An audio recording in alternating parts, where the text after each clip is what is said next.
Mornings with Anne-Marie Middlemast on ABC Victoria. It's 10 to 9. Lots of information to wrap your ears around there from acoustical engineer Stephen Cooper, conducting the landmark survey for Pacific Hydro, looking at sensations documented by residents living near wind farms and their operation. We're talking now with Andrew Richards. He's the Executive Manager of External Affairs at Pacific Hydro. Thanks for your time, Andrew. No problem, Anne-Marie. So, acoustical engineer Stephen Cooper has confirmed there a trend line between sensations documented by residents living near wind farms and their operation. What's your response to that? Well, we commissioned the study and we've been working with Stephen and the residents on it for quite some time. And I think Stephen has described it fairly accurately in that there's not enough data to confirm a correlation, that there's no link between the wind farm and the medical complaints, and but this wasn't a medical study. No, this was an acoustical study. So I think it's too early to say that, because this study says it was specifically focusing on noise. Well, that's right. I was just using Stephen's words in that response, to be honest. So, look, it's been an interesting process for us. We look through the data as Stephen has done, and there's a lot of grey areas. But it's something that we felt that we needed to do. We wanted to demonstrate to the residents and others that we are confident that the wind farm is operating, certainly operating within current requirements. We wanted to demonstrate to residents and others that we were listening and trying to understand the reason for these ongoing complaints, despite the wind farm being completely compliant. So that's part of what has been driving us to do this, and hopefully trying to get some answers at some point in the future, but we don't have those answers yet.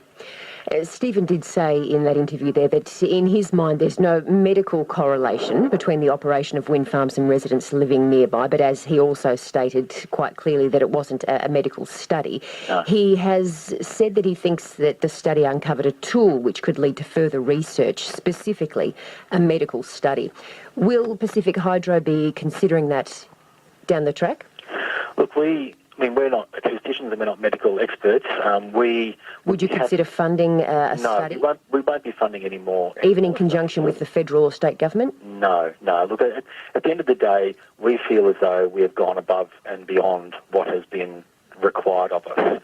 And if others want to pick up this work and take it further, particularly a federal agency, and I noticed today that the National Health and Medical Research Council is talking about doing such a study, and we'd welcome that, and we would participate in that should we be required. But just want to put this in context for you. this is what we've done here. It would be like a mining company or a gas fracking company going to Greenpeace and saying, look, do you think you've got a problem?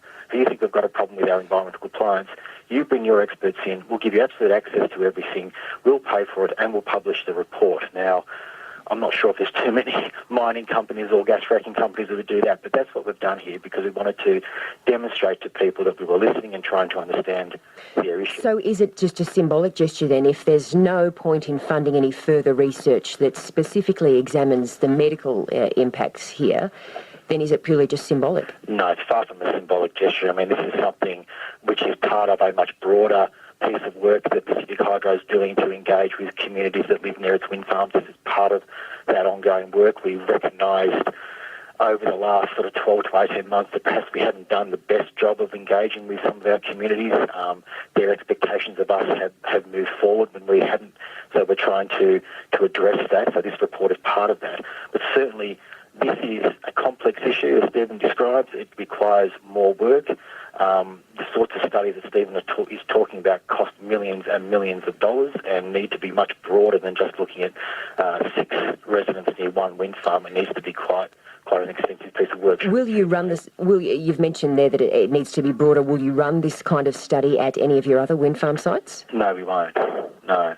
Will you be holding a public meeting where local residents who participated in the study and those who didn't participate can come and discuss the study and its findings? Look, this is something we're very keen to see. We are holding a public meeting in Portland on the 16th of February. What was that, sorry, Portland? In Portland on the 16th of February. Mm-hmm. So there's a 4-week gap now between the release of the report and that meeting. And we've done that so that people can read the report and think about the questions that they need to ask, and there's many, many stakeholders in this issue. So we wanted people to be able to digest some of this report or the report, and it is quite a dense report, so it will take some time, so that when we do have that public meeting, people are more informed and we can have a discussion, and an informed discussion particularly, about what it may mean, some of the questions that have been left unanswered in the report, some new questions that the report raises. So we're really seeking for that public meeting to be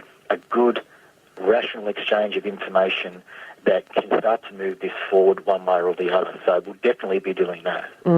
All right, Andrew, we'll leave it there. Thanks for being with us this morning. No problem. Thank you very much. Andrew Richards, the Executive Manager of External Affairs at Pacific Hydro, with us this morning on ABC Ballarat and South West Victoria. It's 3 to 9.